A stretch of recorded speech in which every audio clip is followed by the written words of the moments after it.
semi-final. The white, Stout and Swanepoel. In the blue, Stait and Garno. Best of 5 games. Love all.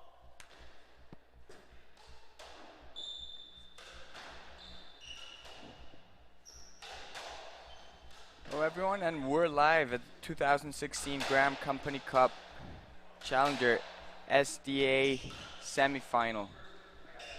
Ed Garno and Alex Stait versus James Stout and Jacques Swanepoel. One love. Stout and Swanepoel had a very tough 5-setter yesterday against Freddie Reed and Graham Bassett. Came from a 2-love deficit to win it in 5, 15-11 that fifth. So there was something definitely off with James at one point, but he managed to 2-love. To give Jacques some freeway to cover the court.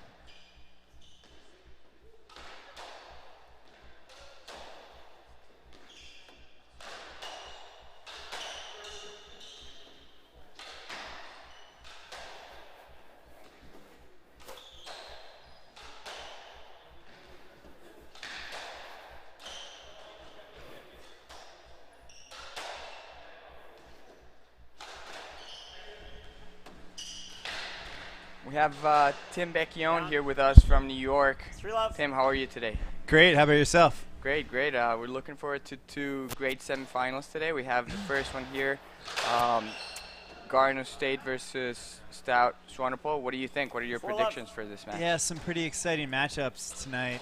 You got the Philly boys going up against Stout and Jock. I don't know.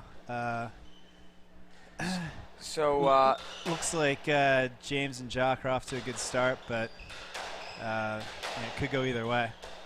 Absolutely. You have on the left wall, you have 2 very crafty guys. You have Alex Stait and James Stout, who, as we know, is the maestro of racket sports.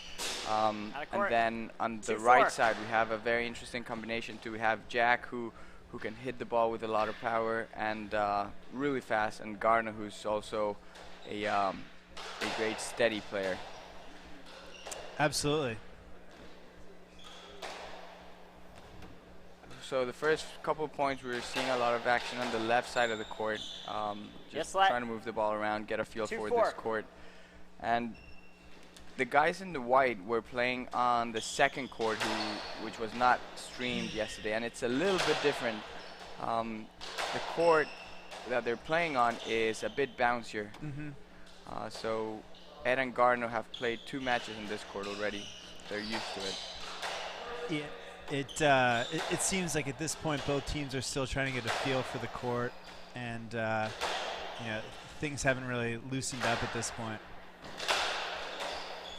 Right, as you see, close to a winner.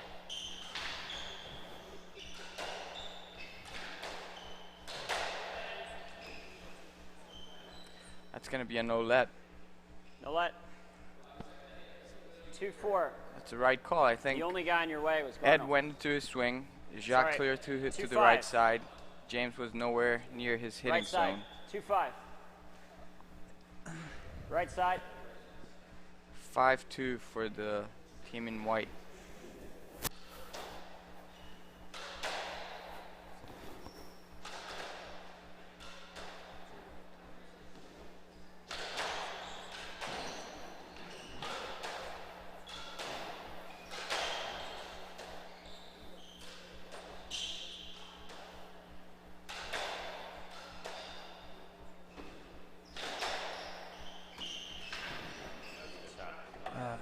That's a good angle. Yeah. Valiant between the legs effort. Not much of an option there. Side.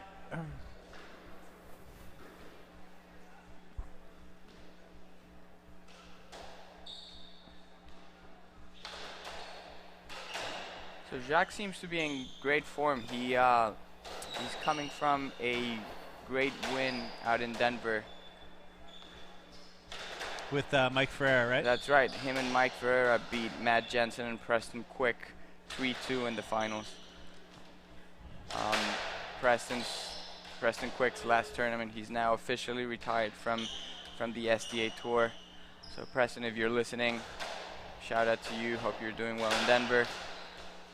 You'd have to think that Jacques playing with a little extra confidence from that win. Absolutely, and now that he's he's the head coach at Columbia. Now that the season's finally over, I think he's going to have some more time to just get some more games in and train a little more. Dubs. Exactly. Because as you know, college squash is busy. It's time consuming. They're always traveling, always recruiting. So he said it himself. He doesn't have a lot of time during the season to play SDA events. Yeah, it's a difficult balancing act. And then James, on the other hand, is number one world rackets player. So he's also busy doing that, and I believe he plays some court tennis. That sounds right. It doesn't seem like there are too many racket sports that he's not extremely proficient at. Right. You see Jack being quite aggressive, hitting that cross-court nick. Seem relaxed. You can see their body language between Jack and Stout. They're relaxed, smiling at each other. Absolutely. Looks like Ed and Alex just took a little time to chat and kind of refocus the strategy a little bit.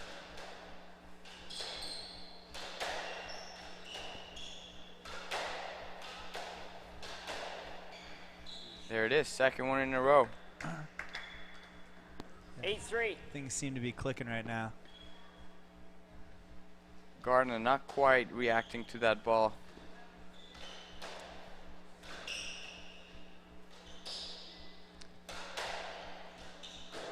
Down. Unforced error from Ed. 9-3. Looks like the blue shirts are still waiting to find a little bit of rhythm out here. That's right. They still look like they haven't quite warmed up. Ooh, and then there's that.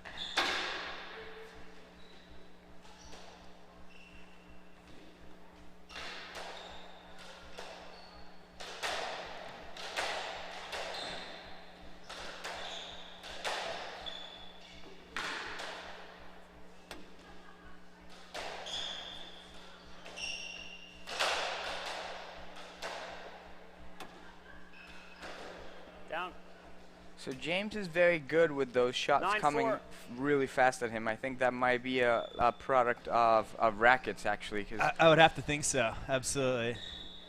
With the ball coming at 200 miles an hour. Yeah. This is. It certainly develops a pretty savvy hand-eye coordination. Right. 9-4. Lead ball, 9-4 for the team in white.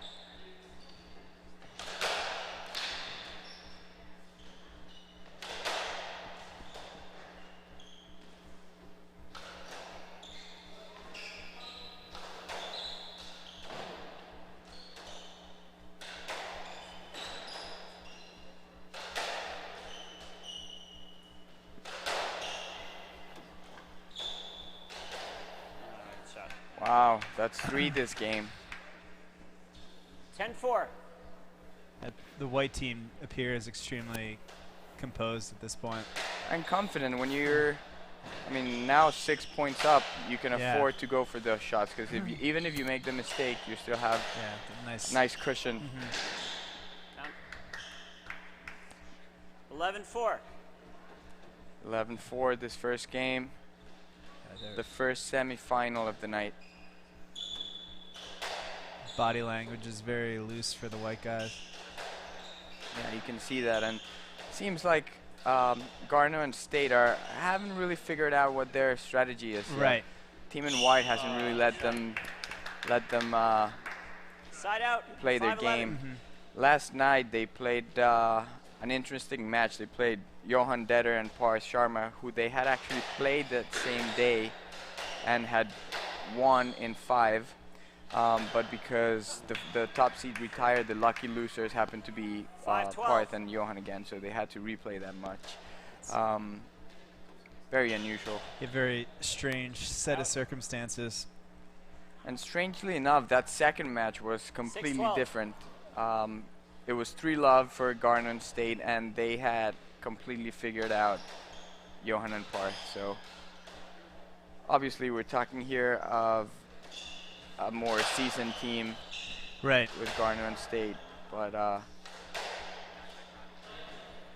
we can see they're still not quite comfortable yet. Absolutely.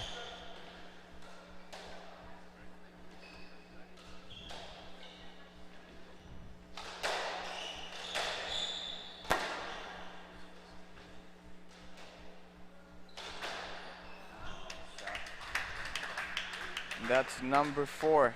Side out, 13-6. Cross-court nick from Jacques to the front left corner.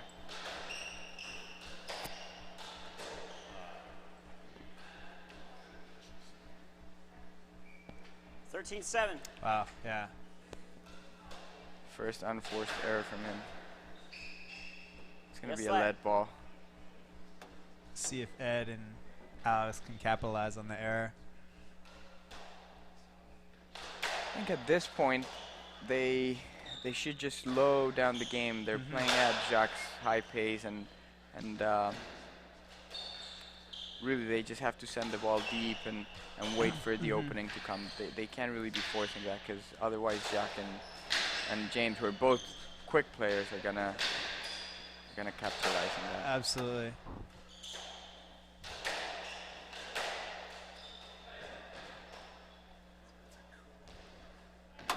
There it is.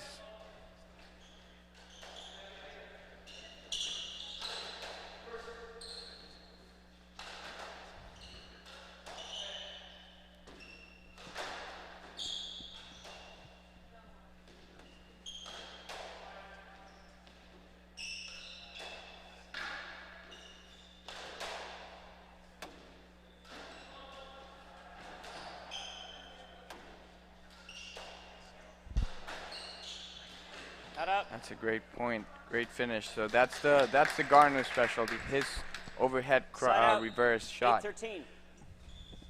We were talking about it yesterday. He probably picked that up from his tennis days. You can see a lot of tennis in that stroke there.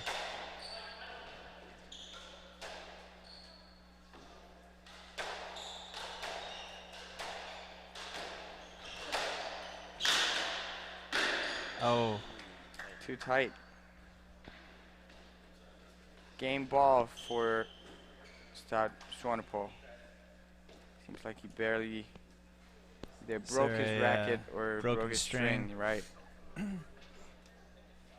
Probably hitting that shot right close to the wall, broke his racket. Sorry about that. That thing was hugging the wall. Nah, absolutely. not at all. Nah, that was.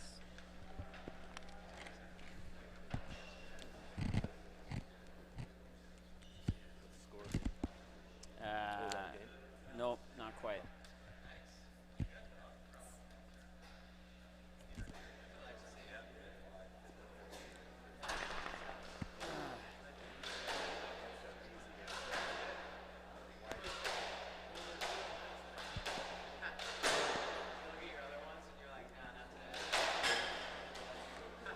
You always want to get a couple of hits right before playing with the new racket, because in doubles you're usually stringing your racket at 31 to 33 pounds compared to singles where you're doing 25 to 27 maybe. You definitely want to get that First feel. game, Stout Swanepoel, change quite a bit. 1-love. All right. First game, Stout Swanepoel. Rather convincing. Want some backup in there. Pretty solid start for Team in White. We'll be back.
Second game.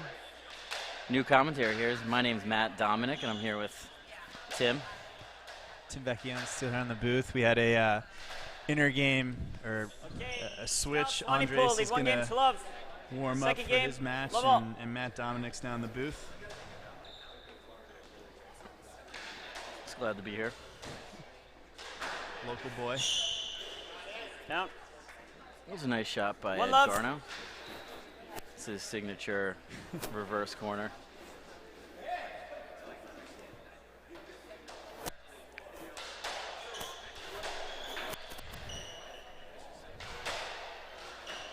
Oh, shot. 1-all. Couldn't really tell if does that ball down or out or. Yeah, it was a little murky there.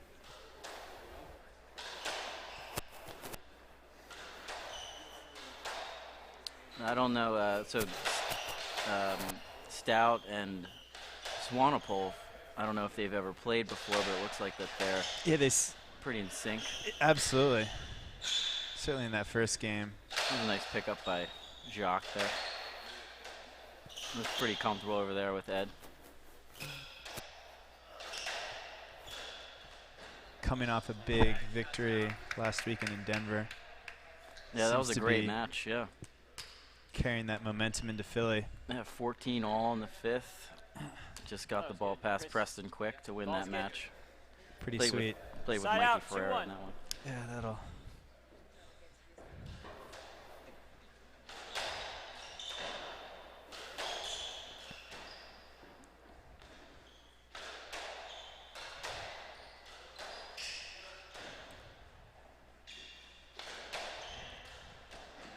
Both teams seem to be holding their ground pretty well in the middle. Yeah, the second game certainly off to a more even start. I wasn't here. What was the first game like? 15-8. Oh, it's a great shot by Stout. A little tricky. 3-1. Trickster there. James Stout being the rackets world champion. It certainly translates that well into the dubs court. Have you ever played rackets before? I have, yeah.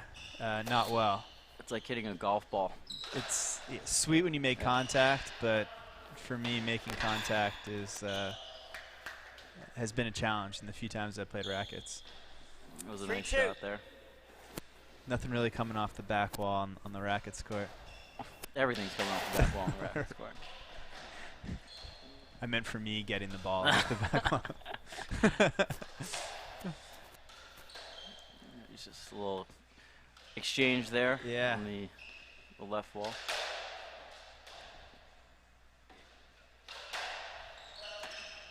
So what do you think's going on here, Tim? White were in total control of the first game, and it seems like slower pace in the first game. Yeah, the blue team's making some adjustments. Putting it right into Cross State's body there. That was a great shot. It's a good shot on this court. Pretty bouncy with all of the audience members. Yeah. Should get Doug Whitaker to turn down the thermostat.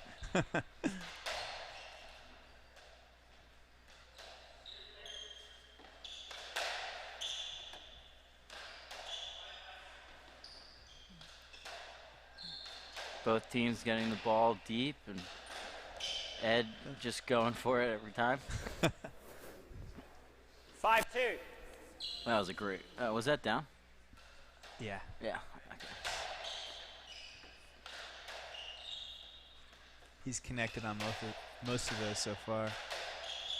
Yeah, I guess being a tennis player by trade, it's great when put the ball up. Yeah, that shoulder or overhead shot comes pretty naturally to him.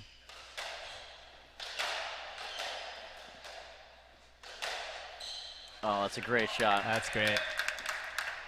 Yeah, you never think Ed's going to go down the wall, but when he does, side out, get a bite. Kissing the wall there.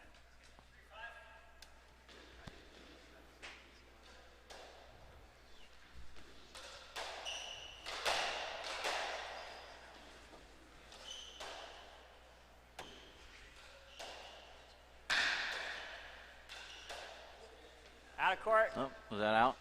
Yeah. 4-5.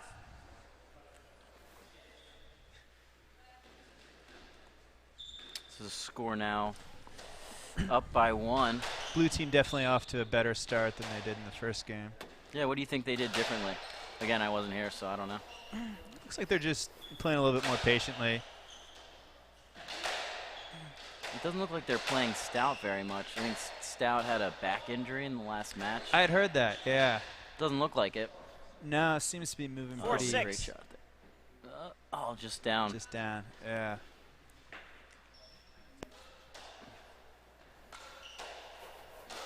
Yeah, it looks like Stout's playing kind of conservative. Yeah, he's certainly seems comfortable just playing. He does look. If you've seen him play with a really fast pace, he's really comfortable. Probably that from playing rackets. Stout can just stay up there and just block the ball back. Oh, and putting it in the 10. Yeah. Maybe getting a little excited there, trying to go down the line. Still just a couple too many errors for the blue team right now. It's kind of letting the white shirts play pretty conservative. Oh, it's a good hands by Jacques there. Yep, just a little punch out of the reach of Ed.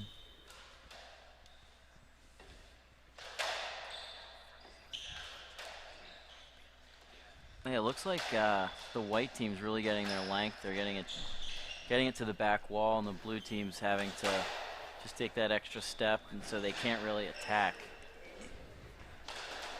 The blue team seemed a little bit more compressed the entire match so far. Down. Oh, that's tough. 9-4. What are we looking at now? I can't really hear. The mic is it's not on by Graham Bassett. 9-4. Yes, we're looking at 9-4. Good shot. That's a great shot by Ed Garno. You cannot put it there with 5 on him. It's just right in his bread basket.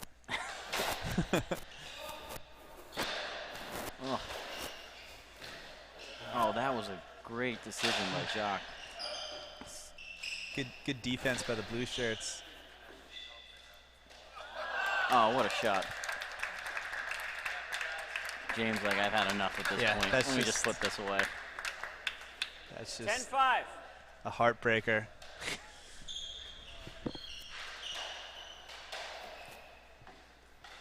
It's like White's taking a good lead here. Comfortable. They looks pretty comfortable at this point. But 11-5. let's see if blue can take a step forward. The first third of the game was much tighter. You know, a couple errors and a couple nice shots by the white shirts. They're a very comfortable 11-5 advantage. Oh.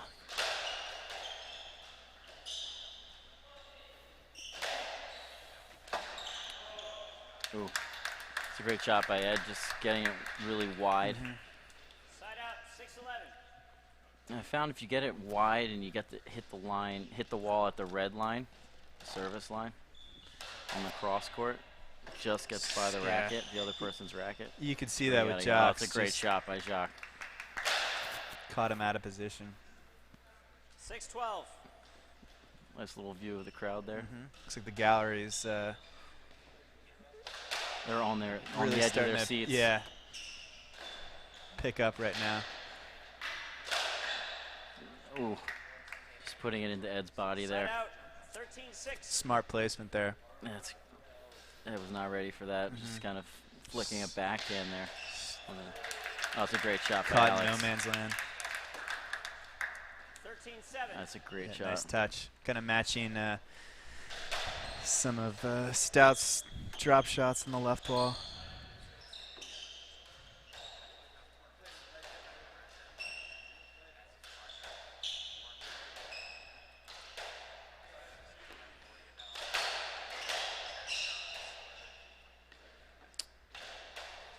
Yeah, so I think Blue's got a little bit of confidence here. They're trying to string some points together to at the end of this game. Trying to press a little bit with down 7-13.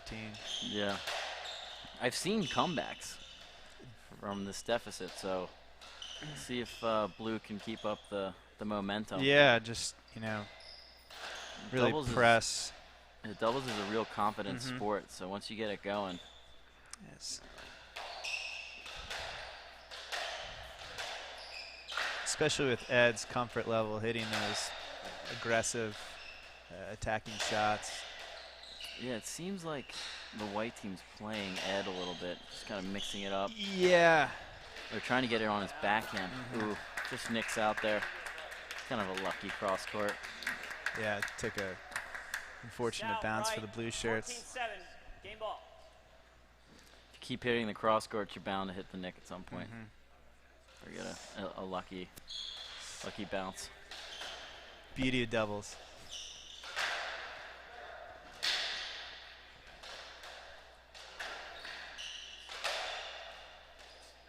Oh.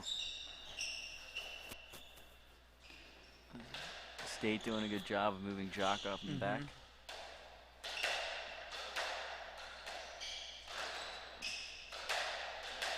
Again, Stout looks pretty comfortable just standing there. He really does. Not even moving. Oh, it's a great shot.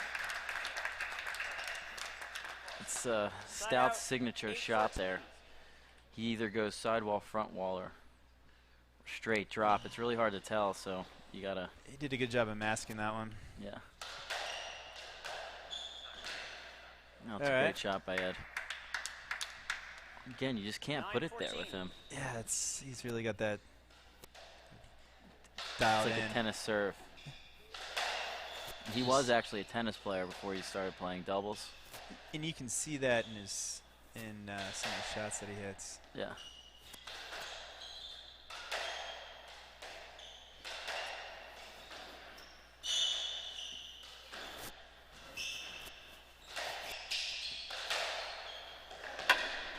Oh, covering very well. Yeah.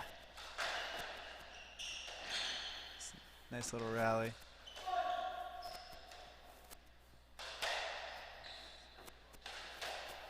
Everyone resets.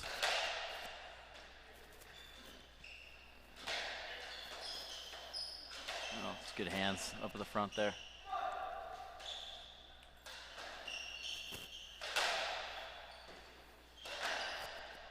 Oh, wow. Great shot by James Stout. So again, I've had enough of this point. Yeah. I'm just going to put that into the He neck. seems to have a knack for the ability to end points when he...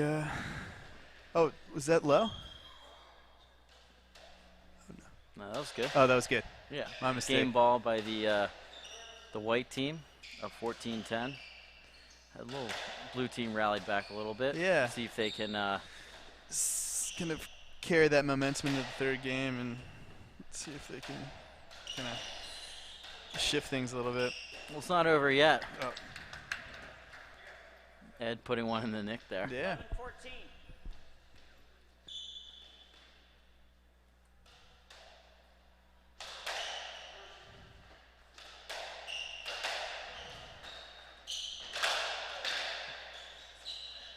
Oh, good hands by Jacques. Oh, it just hits James. Good placement by Ed. Yeah, definitely.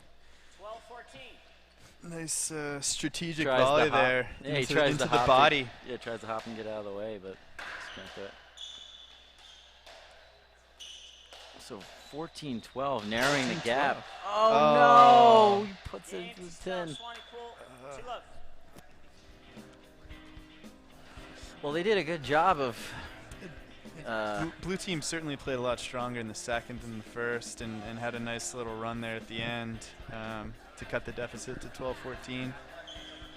Yeah, let's see if they can keep it going in the third game. Definitely appeared to be much more comfortable in the second.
All right, so we're going into the third game. White team leads 2 games to love.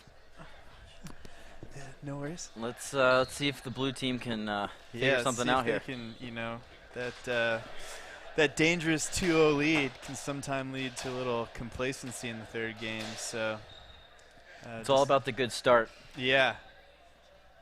All right, Stout, Swanepoel. And Alex can get off to a 2 little games to love. Run here. Third game, third, who knows?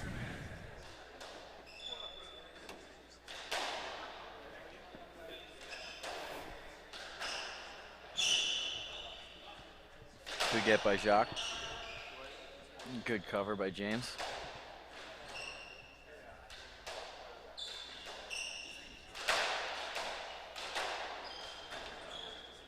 Shot. Oh, it's a great shot. Yeah. 1 love. That's nice tough. tight little reverse there. Can't put it on players' rackets. Not at this level. Oh, Oof. no. Stait just going for the drop shot there. Yeah. Trying to squeeze that one in. 2 love. Oh, was Stout holding his back there? This could be a sign. Moving a little gingerly. Ed going for it. I mean, I guess you have to be a little more attacking if you're down 2-0. Yeah. Or you gotta get a good start. Fortunately, down 0-3 is probably not what they were hoping for. Oh, wow. Jacques just putting it in there. Yeah. Just being a little bit more risky. I think with this lead, you can afford to do that.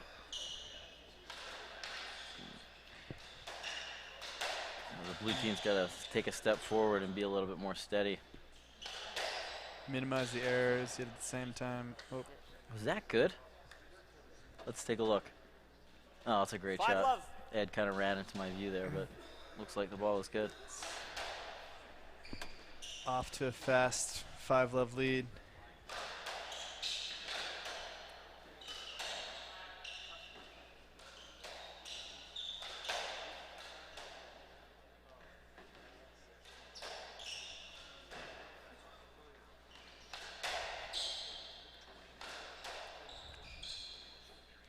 Doesn't seem like they're playing many lobs. They're playing more. Oh, that's a great shot. Side out 1-5. Yeah, you're seeing more skid boasts than. Oh, was that down? That was down. All right, on the board. Doesn't, as I was saying, it doesn't seem like they're playing many. Oh, there's the lob, but just in general, they're playing more skid boasts. Do you think there's a reason for that, Tim? Not really sure what's behind that, but I have noticed very few traditional lobs. Definitely more of a tendency to hit the skid boast. Yeah, I mean, I think if you're playing edge, you want to try and get it so that he's not volleying on the overhead because he's just so dangerous there. You see him cheating up a little bit to kind of, I would guess set up that overhead. So yeah, certainly a lob would neutralize that. With a skid boast. Yeah, I'm sorry. 3-5. James getting a little greedy there. And they're narrowing the deficit here.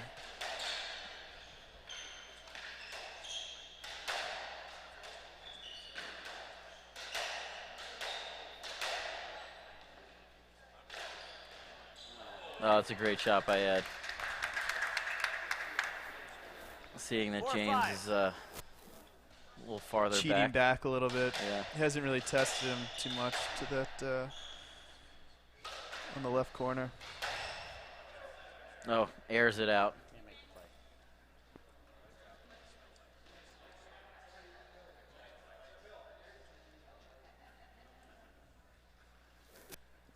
Five all. So 5-all. Wow. Suddenly a 5-point deficit. We're all even.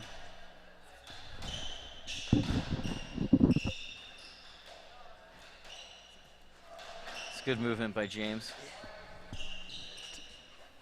To fight off the box out by Alex.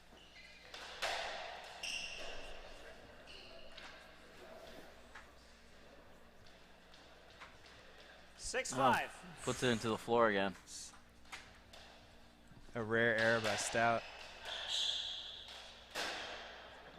Another error by Jacques. 7-5. When it rains, it pours. Yeah, frames into the ceiling. His white here's got to tighten back up. And ooh, bad error by Stait.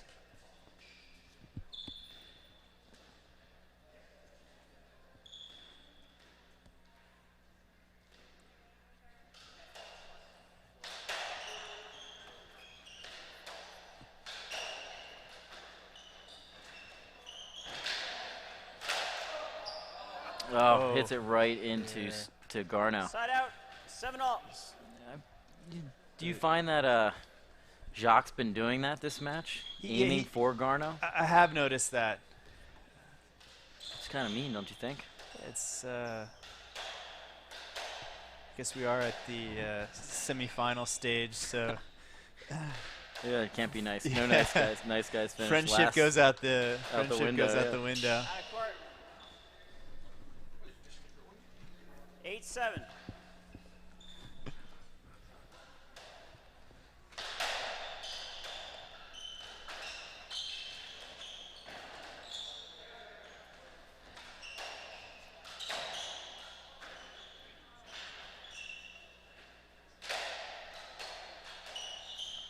Tries to go down the middle there, but Stait's all over that. It's just a lucky shot there, Right side, 9-7. just out of the way of Alex Stait. Alex read that well. Just put it a little too low.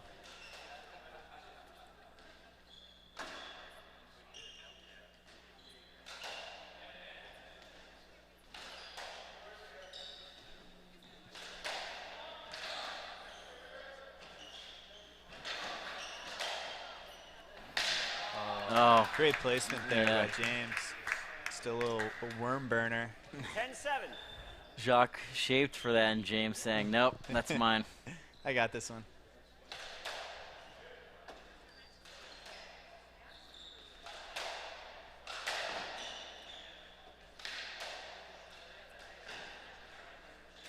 Down. Oh, Stait just clipping the 10. Rating the top of the 10. 11-7. With 11-7. It's a fairly large lead that the white team has. Yeah.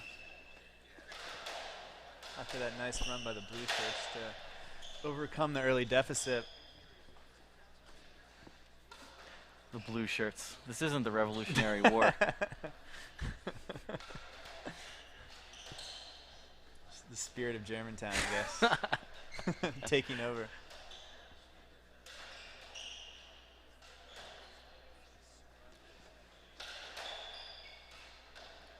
Oh, what a shot by Alex Stait.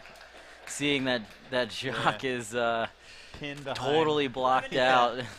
Hits it over his partner's head into the corner. Perhaps that was a design play. Yeah. Do you think they practiced that one? It wouldn't surprise me, knowing these two. And they play almost exclusively with each. Oh, wow. What a shot by Alex Stait. Side out, 9-11. Alex caught a little groove there. Yeah. When he hits that shot, you don't know whether he's going to go sidewall first or... Oh, just getting it by Ed's racket. Yeah. 9-12. So 12-9. 12-9 to the white team.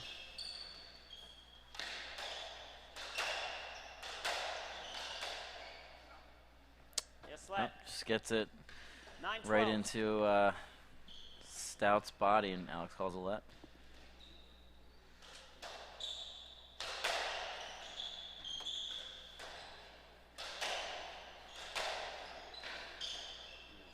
Oh, Ed thinking he's going to call a let on that one. 13-9. That's too bad. So good recognition by Jacques there. Yeah. 13-10. Ooh, Jacques just putting it in Oh, that was down.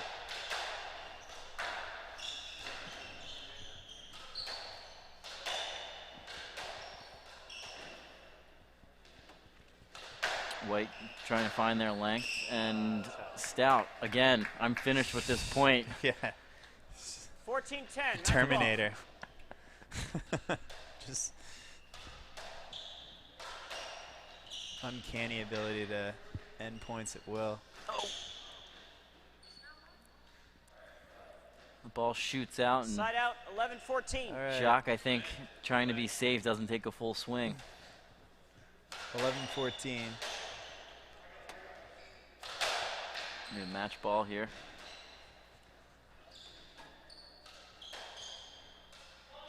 Down. Oh, just hits the top of the 10. That would have been a nice way to finish the match.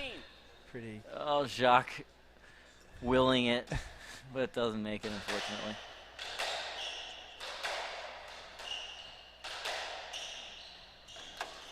Oh, dies in the back of the court. And there we have it. Our first match of the night goes to James Stout and Jacques Swanepoel. Impressive performance. And Ed Garno and Alex Stait thanking the refs. The local heroes.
Every day I wonder if we're getting it right.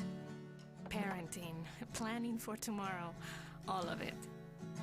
As my mother says, the days are long, but the years are short. I want to protect what we have and give them what they need.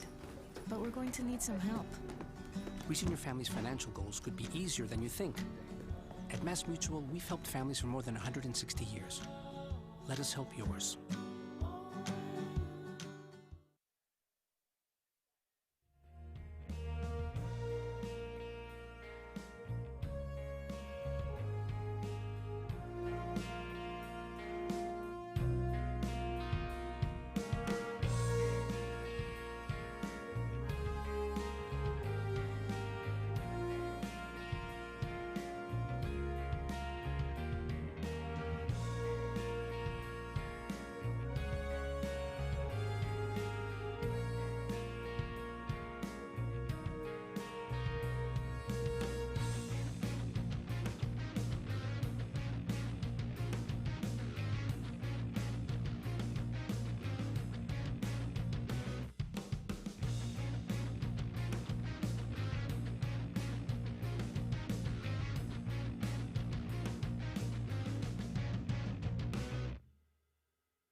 Here we are for the second semi-final of the 2016 Graham Company Cup.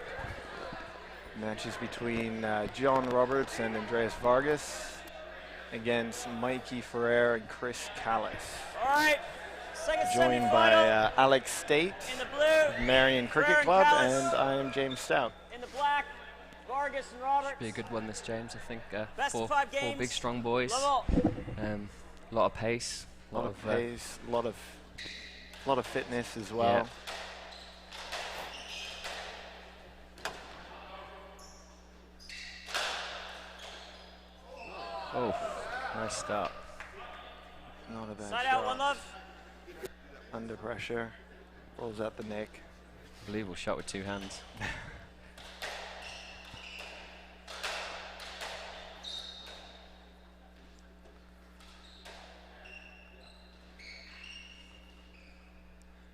Alex, what's your prediction here?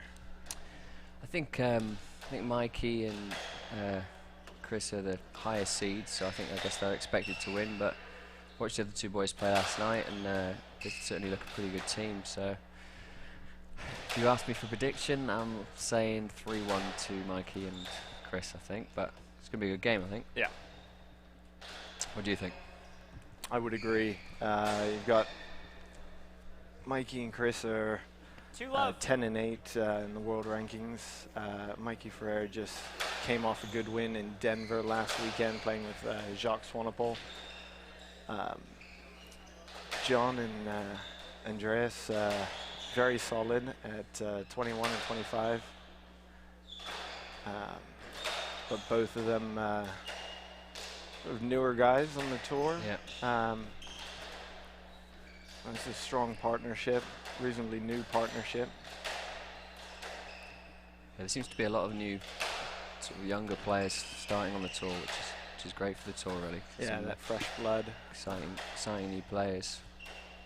Enjoyed watching John play last night. He's certainly got a lot of heat when he needs to, and some great shots as well. Yeah.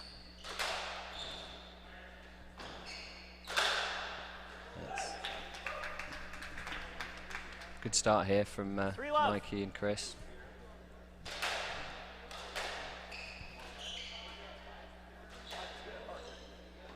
Expecting a pretty high-paced match here. A lot of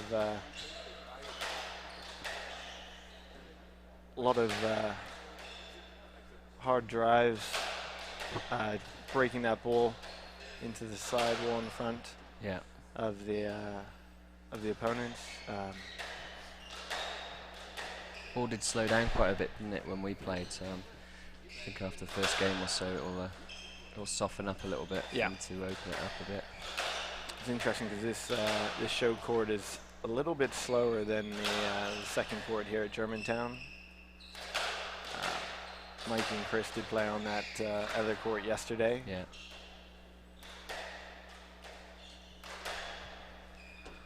Well, Mikey has been known to say that the only reason to ever hit a lob is because you're under pressure and it's the only shot you have.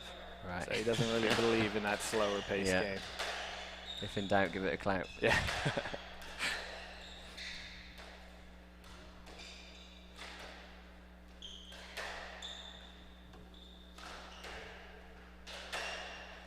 Long rally, this one.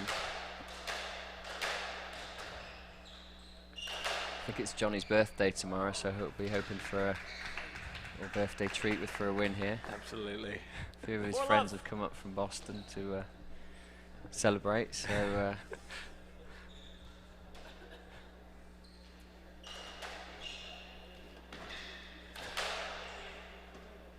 yes, let 4 love.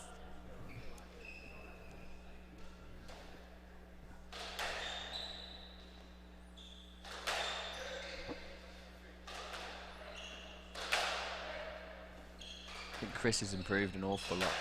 We were playing him a couple of years ago. Seems to have really got into the doubles and really solid now, and become a very good player. Yeah, good singles player. If you look at all these guys, they're good singles players, picking up the doubles. Yeah. Which is great for the tour.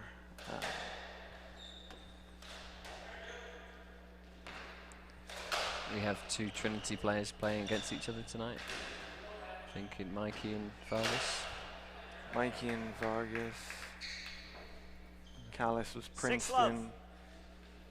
John was Yale. Yale? Yeah. Not bad pedigree. Yeah, not bad. It's a pretty good, good squash between them. I actually used to train with Mikey back in England when we were 19, 20, many years ago, in singles. In fact, even younger when we were juniors. Yeah. Originally from South Africa, and then moved over to England, and then came here for college. And out of court. Very, very competitive guy. Really good player. Yeah. Great shot there. Shot. 7-1. Gets them on the board. No bagel time. Not up. Stop. Thank you. Side out. 2-7.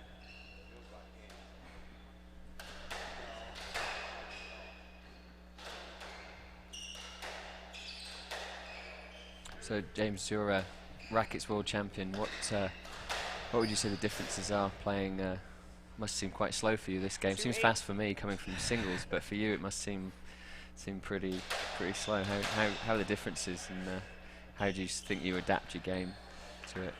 It's I mean, the rackets definitely helps. Yeah, you go for the rackets court to any court, and it feels slow. Yeah. You know, the big difference here though is just how far up the court you are. Right. You're constantly standing in front of the service box, so even though the ball is coming a little bit slow off those walls, you know, the amount of time you have is still is still pretty small. Right. 10-3.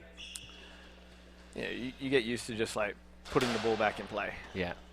Rackets is you don't have too many long rallies, and so it's nice to just have a couple good, you know, 20, 30 shot rallies here. Open the lungs up a bit. Open the lungs up, get those legs moving. Yeah. Do you think that playing doubles helps your rackets at all? Absolutely. I think that you know, it's the different angles. Yeah. Again, you know, a lot of the top rackets players 5-11. good athletes, but all sort of natural squash players. Right.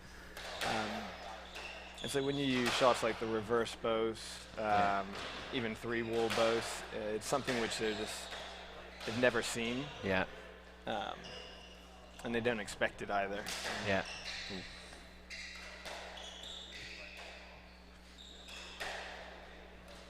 I think Vargas may have broken his racket on that shot. It's pretty tight to that side wall. Yeah.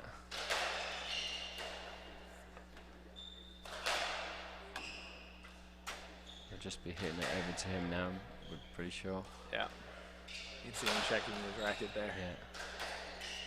We're hoping that one just sprays it into the tin and out of the court.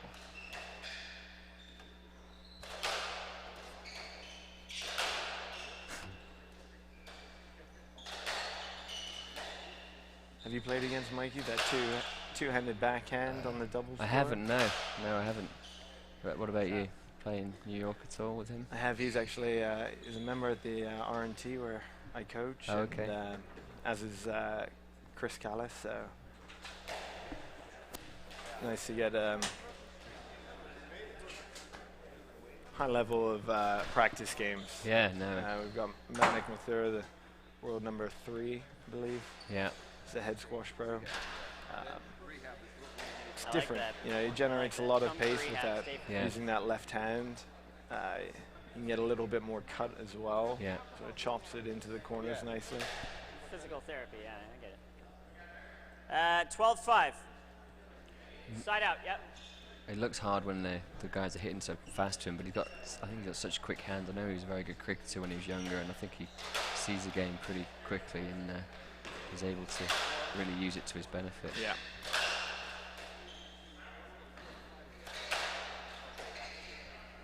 I think Vargas and Roberts just relaxing a little bit now, starting to play a little bit better squash. Maybe a bit too far back in this game to possibly win it, but I think they're playing themselves in a little bit here. Yeah, 12-6. Getting ready for maybe the second game. Settle the nerves as well for them. I think one of the things I noticed from playing tour a little bit is these top few guys that play most of the tournaments. They're very solid, and guys maybe a little bit lower, like Johnny and Vargas, don't quite have that experience yet. And you're seeing that here. They have all the same shots, but you know, it's hard to keep that consistency unless you do it week in, week out.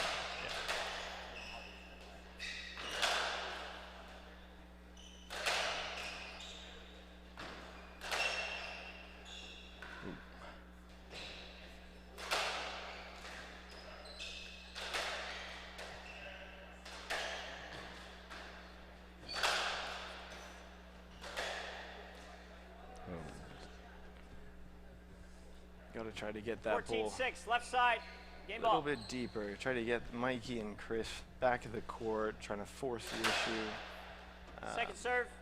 Because when those two are in front of you, it's hard to get any sort of control or win points. First game, Ferreira, Callis. And there it is, first game, 15-6 to Ferreira and Callis. I'll be very pleased with that start.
I got no lines.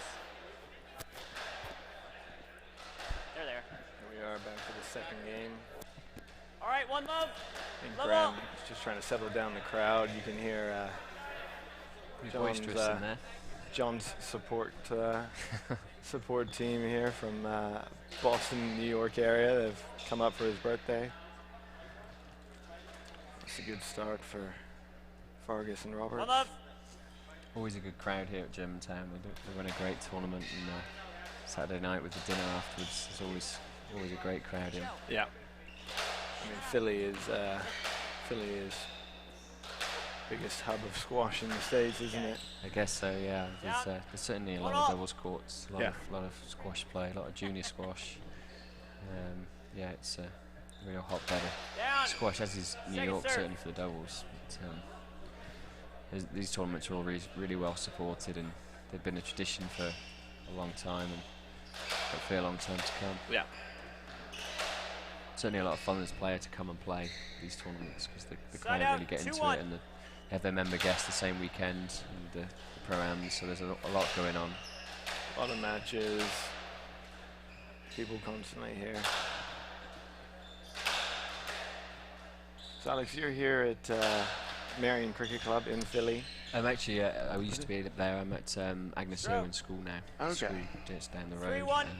girls' school, and we built some courts 3 years ago now, and quiet, please. So we run the program over there, and yeah, really enjoy it. We've got a good program and improving all the time, and yeah, it's good fun. Girls keep me on my toes. We're doing well. A lot of the girls actually are from Merrion Cricket and played at Merrion Cricket, so it's good overlap. And squash in Philly and school squash in particular is really growing, and it's great. It's great to see squash growing so quickly like it is over here right now. It's fun to be a part of. Yeah.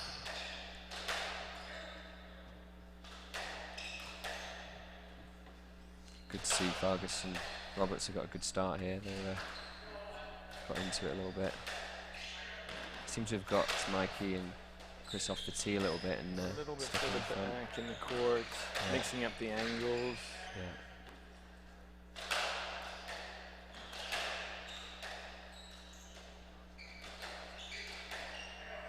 I think if they can get Johnny in front of Chris, he could be a real handful. Yeah. He's tall, he's got some great shots, and he's got a lot of pace.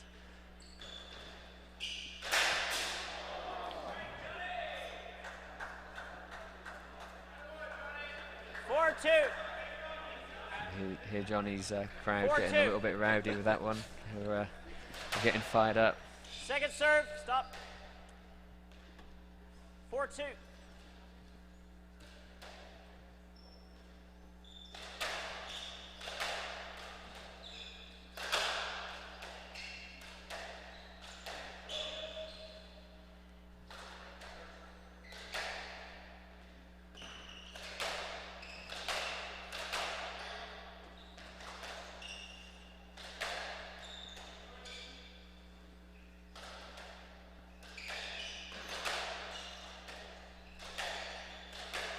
Mikey and Chris have just taken back the tee again a little bit here, haven't they? Trying to consolidate it a little bit.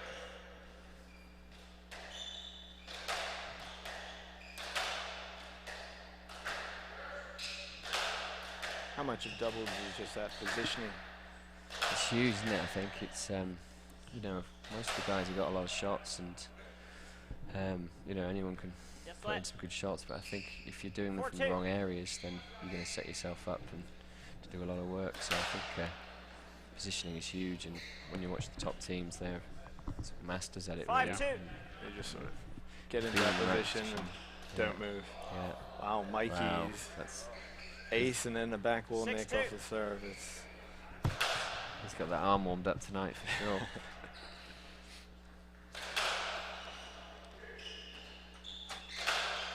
He's not a super tall guy, Mikey, does he? But he certainly hits the ball really well. Yeah. Oh, great shot there from Vargas. Beautiful.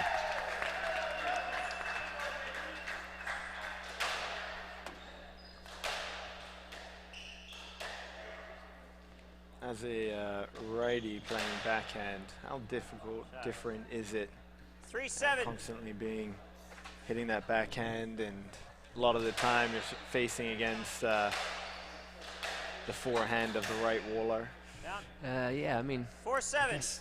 To be honest with you, I've never ever played the right wall, so I don't know anything different, and I've only really started doubles the last couple of years, so I really enjoy it.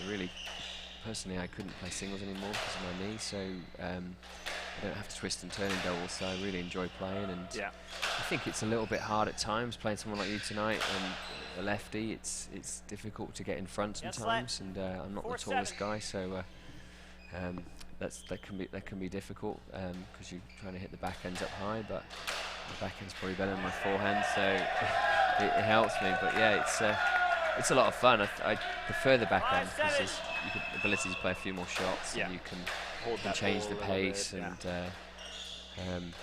move it around a little bit more. But yeah, most of the guys you play tend to be right-handers. I think there's yourself and Matt Manick, and I think of anybody else. I'm sure there's a couple out there, but Carl Baggio.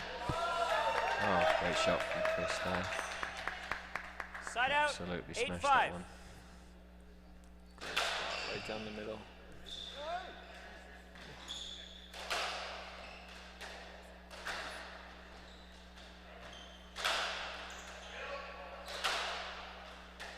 very far up that court now, Chris.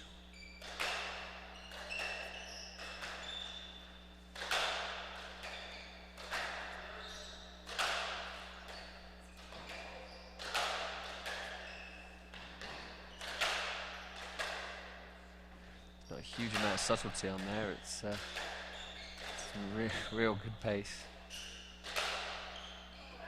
Oh, there you go. Shot. Well done, John. 8-6. 8-6.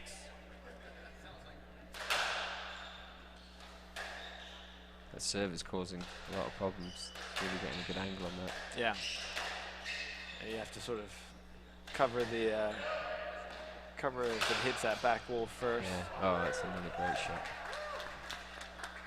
Not going to come up, but then if it bounces, it's kicking all the way across the court. It really opens the rally up straight away, doesn't it? Yeah. It hurts my shoulder watching it, but pretty impressive. Mikey seems to be trying to dominate a little bit here, trying to really up it. Yeah.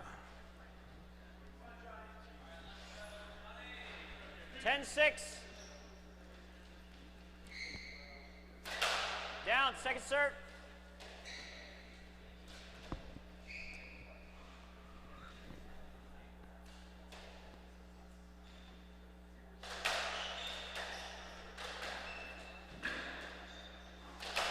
Get there for Chris.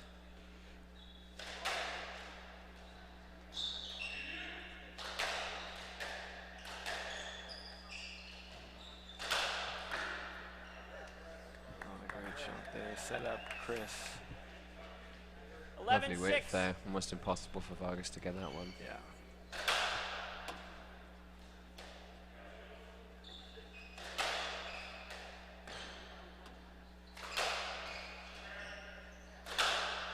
Pretty hard to take the ball in short when you're hitting that ball that fast hard, and hard at you. Great hands there for Vargas. Side out, 7-11.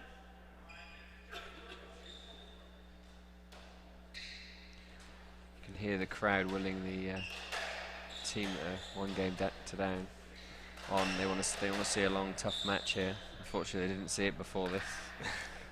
Much to our.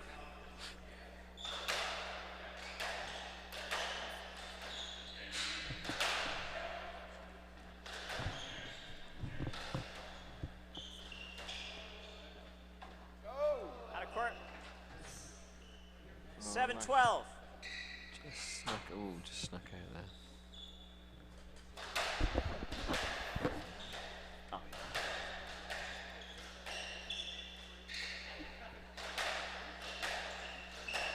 Chris and Mikey have come back nicely here. I think they're really showing why they're the number 2 seeds. Yeah. And both top 10 players here. They're very, very solid.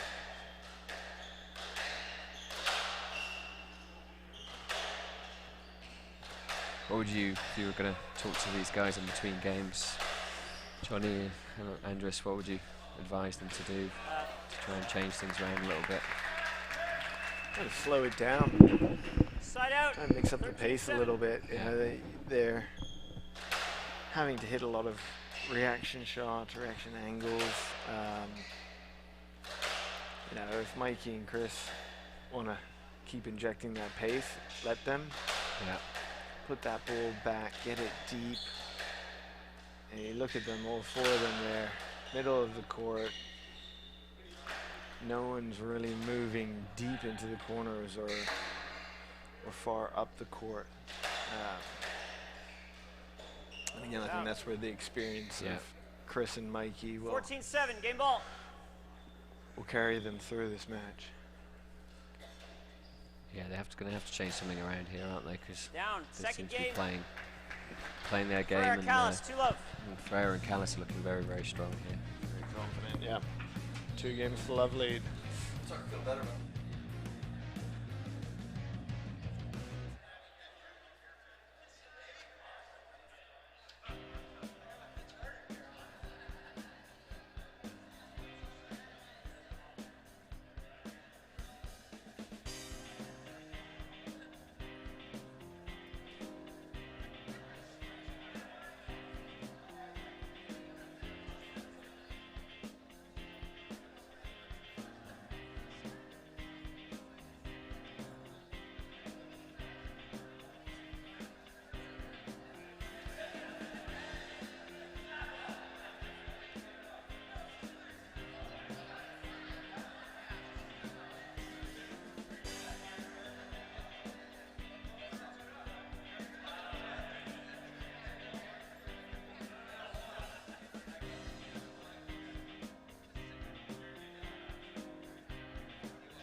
Quiet, please.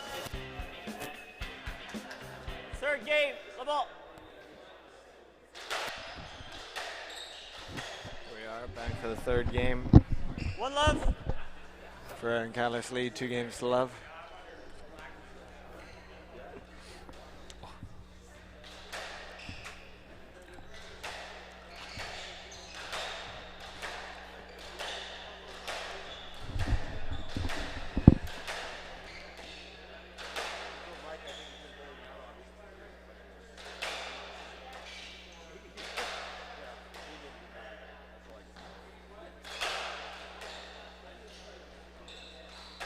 Not seen a lob yet from Mikey, so he's living up to your.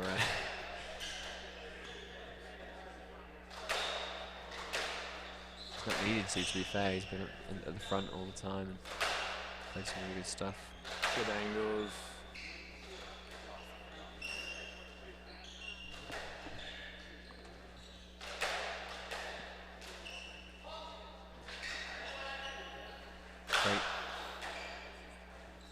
Great get from Vargas. He's very quick. He is very quick.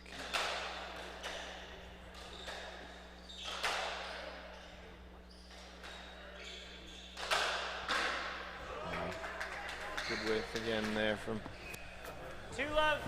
From Chris. Callis looking very good. Almost like a young Greg MacArthur. Fitter, for sure. Fitter, obviously, yeah.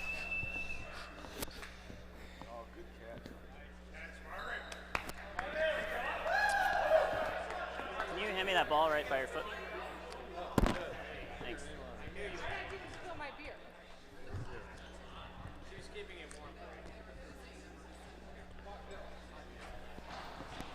Packed gallery here for new ball.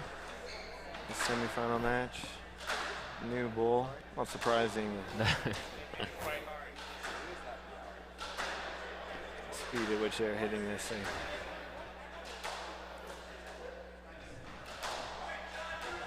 We did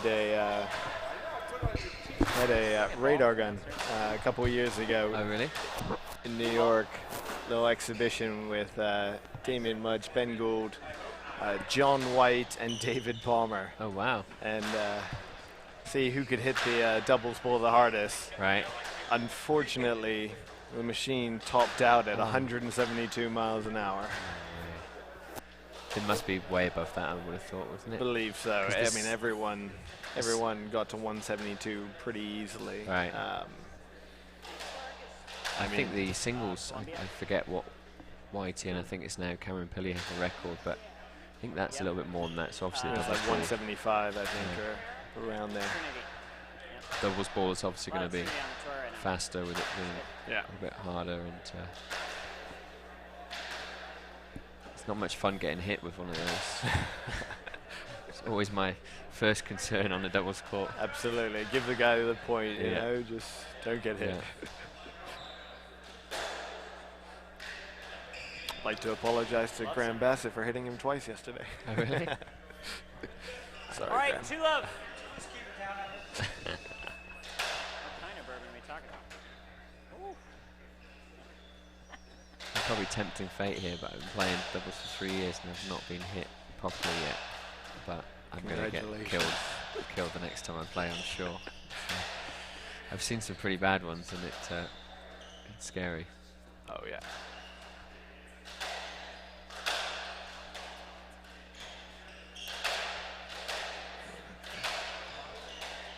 My partner Jacques was playing a practice game of sides with Johnny Smith of the Union Club in New York, and Johnny has hit him on the neck.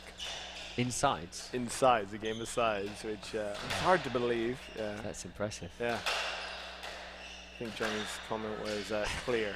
That's I've never heard of that before. No. It's impressive. Not too much for Jacques, but 3-love. Thanks, man. I saw some pictures of the guys in the olden days playing doubles without goggles. I can't quite imagine. I can't quite imagine that. I think It scared the life out of me, I think. Absolutely. 2-3.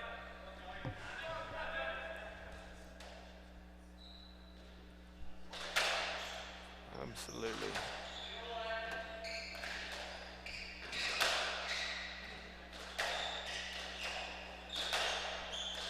They look pretty fired up here, Johnny and Vargas. They need to get a good start here, because if the other guys get in front, they're going to be they need really to unbeatable. Keep it close.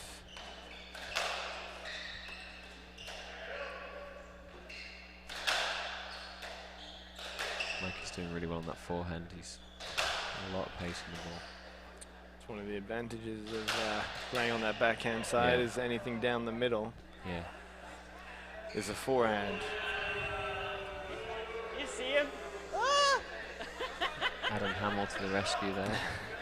Pro that was here for 10 years and 2-4. now works for Right US side. Squash. Local legend. 2-4.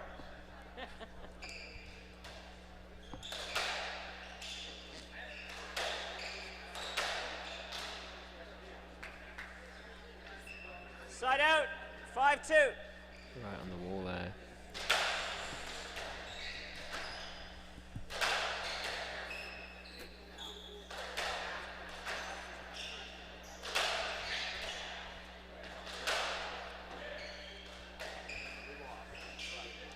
So you and Jax obviously through to the final tomorrow. Have you played either of these teams before? 6-2. No, Jacques and I, this is our first SDA tournament together. 6-2. We've both played against these guys with other partners. We sort of know what to expect. Yeah. Fast pace. They're going to hit winners. They're going to make a couple unforced errors as well. It's sort of just trying to stay in the match. Let them beat themselves, hopefully. 2 balls down. Match goes on. Certainly will be 6-3. if they come through. Mike as they're right. looking like here. I think Ferreira right. difference in the styles with your shot making and taking the pace off the ball, and Jax played some really good stuff tonight, some great angles, and he's a very experienced, good player, and these guys with their pace, it's going to be a great match to watch for sure. Should be exciting. We're definitely looking forward to it. Quiet, please.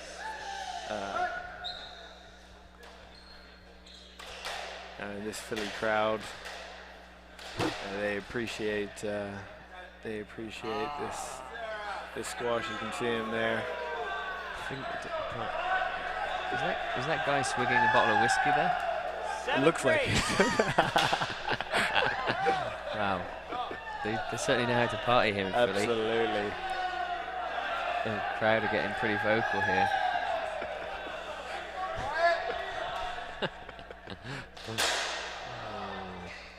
I think Johnny's about to reach for that whiskey bottle. 8-3.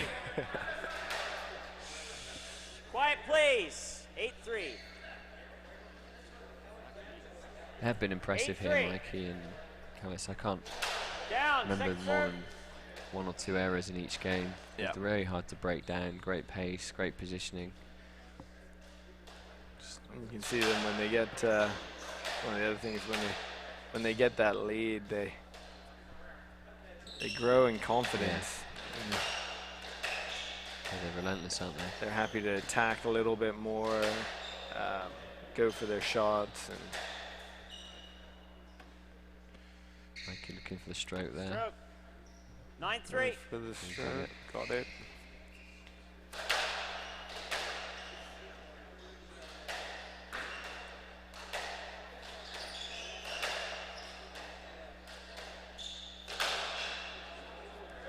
Good heat there from Vargas. Yeah. Side out, 4-9. Good spot. Mixed it up right between the legs.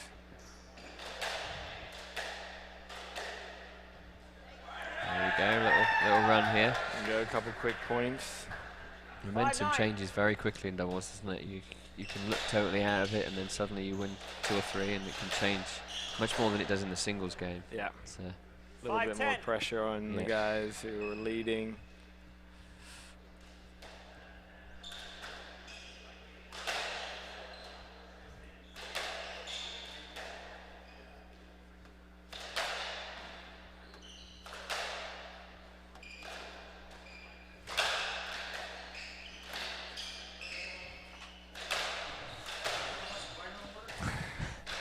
good, thanks.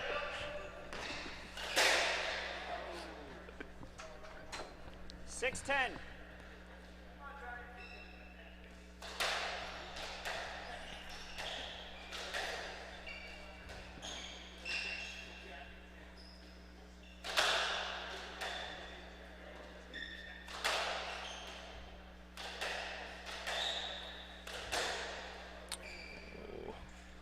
Side out. Unfortunate there. They'd set up that rally nicely. I feel they have to take a few chances, though, don't you? They have to go for their shots a little bit because these guys are pretty solid right now. They don't look like they're going to give them anything. No, exactly. Force a little bit more than you'd like, but.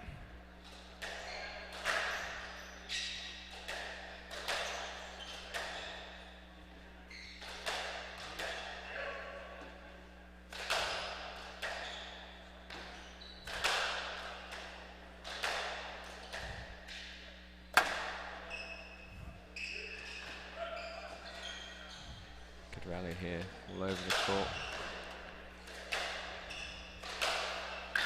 Great shot. Nice, good pick up there from Mikey. Yeah. Really tough long rally here.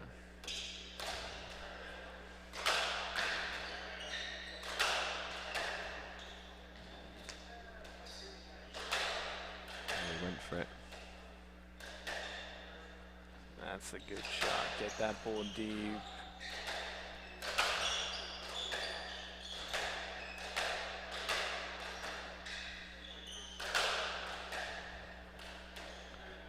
Rally of the match so far? Yeah, it certainly is.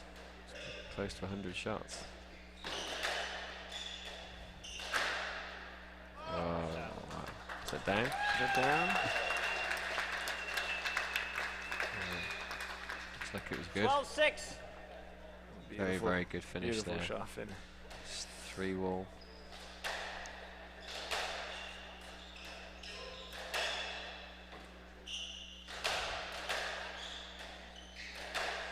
Mikey's tee position has been so high here, and same with Chris as well. They've been so far up the court.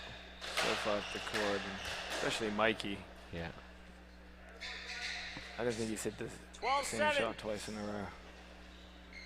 Seeing the ball like a football out there, isn't it? Yeah.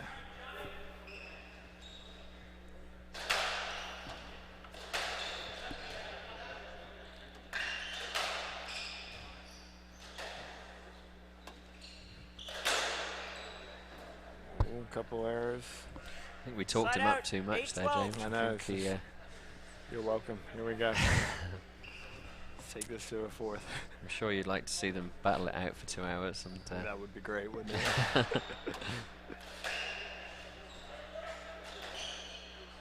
Oh. It's going to be a stroke, I think. Beautiful shot there. 9-12. And good job. He's 7'3". Yeah, exactly. Get the stroke there.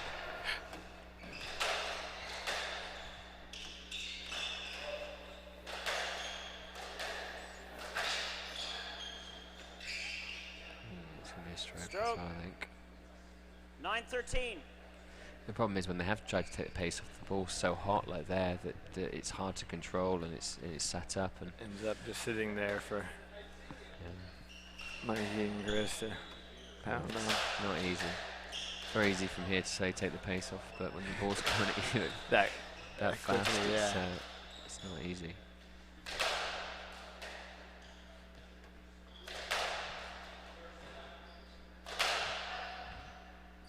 Stait. 9-13.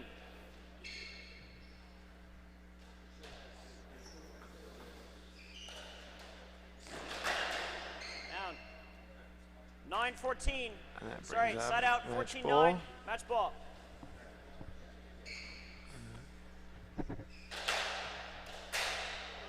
Match for Callis. Game in the match. 3 games to love. Great performance from the number 2 seeds. Should be a great final tomorrow. Good luck, James. Thank you very much, Alex.